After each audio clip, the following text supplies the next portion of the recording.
Sir কালকে রাত 9টায় দাঁড়াইছি, দাঁড়াই এই পর্যন্ত আসছি, তারপরে মনে করেন তেল নাই। এই যে এখনো এইভাবেই পড়ে আছে, এখনো পাম্প আর তেল আস্তে আস্তে 6টা বাজবে, তেল পাইতে পাইতে মনে করেন 9টা। আমরা কি করতে পারি আপনাদের জন্য? আপনি গভর্নমেন্টকে বলেন, প্রেশার ক্রিয়েট করেন, আপনি গভর্নমেন্টকে বলেন একসাথে শাটডাউন দিয়ে সব একসাথে তেল ছড়াতে হবে। প্রধানমন্ত্রীকে ধন্যবাদ দরকার হলে কথা 10টা বলেন, আমাদের বাসায় তেল নাই, বাসায় পেটে ভাত নাই, এটা বলেন আগে, একটু তার কথা বলেন। এভাবে চলতে পারে না, প্রতিদিন এভাবে চলতে পারে না। আপনারা এই ইনশাআল্লাহ। কথা বলবেন একটু আওয়াজটা একটু জোরে করেন, আমরা আওয়াজ দেওয়ার জন্য ইনশাআল্লাহ। জি, আপনার আওয়াজ ধন্যবাদ। করেন, ইনশাআল্লাহ রাস্তায় নামেন একটু, রাস্তায় ইনশাআল্লাহ।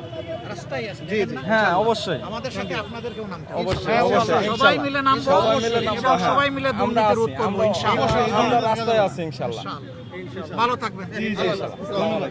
কিভাবে ভালো থাকবেন তারপরেও দোয়া করে দিলাম। জি, ইনশাআল্লাহ ইনশাআল্লাহ। এখন যাচ্ছি পাম্পে, দেখি মালিকরা কি বলে। জি একটু বললেন অবশ্যই আমাদের কষ্ট দেখার জন্য আসছি ভাই। কালকে 9টার সময় আসছি, 9টার সময় রাত্রে। রাত্রে 9টা। বৈকাল 3টা কয় থেকে ঘন্টা দাঁড়িয়ে হয়েছে? আছি, হিসাব করে আমার দেখেন। বাড়ি থেকে স্যার, কয় ঘন্টা আমার হয়েছে? বাড়ি থেকে বৈকাল 3টা থেকে দাঁড়িয়ে আছি, এই মাত্র লাইন এই জায়গায় এখনো পাই না। আর বৈকাল 3টায় আছে এখানে। তাহলে বোঝেন তেলের কি অবস্থা আমাদের। ভাত খাইছি। ভাই আমি যে লাইনে দাঁড়াইয়া আপনাদের সাথে কিছু সময় কাটাইতে পারলাম না, এই জন্য দুঃখিত। সেটা নিয়ে কিছু সমস্যা কাজ নেই স্যার। করতে হবে তো, ঘুরতেছি। আপনি আসছেন এটাই অনেক খুশি আমরা, আপনি যে আসছেন এতে আমরা অনেক খুশি স্যার। ইনশাআল্লাহ আপনাদের কথা বলার জন্য আসছি, আপনাদের কথা সংসদে বলার জন্য আসছি।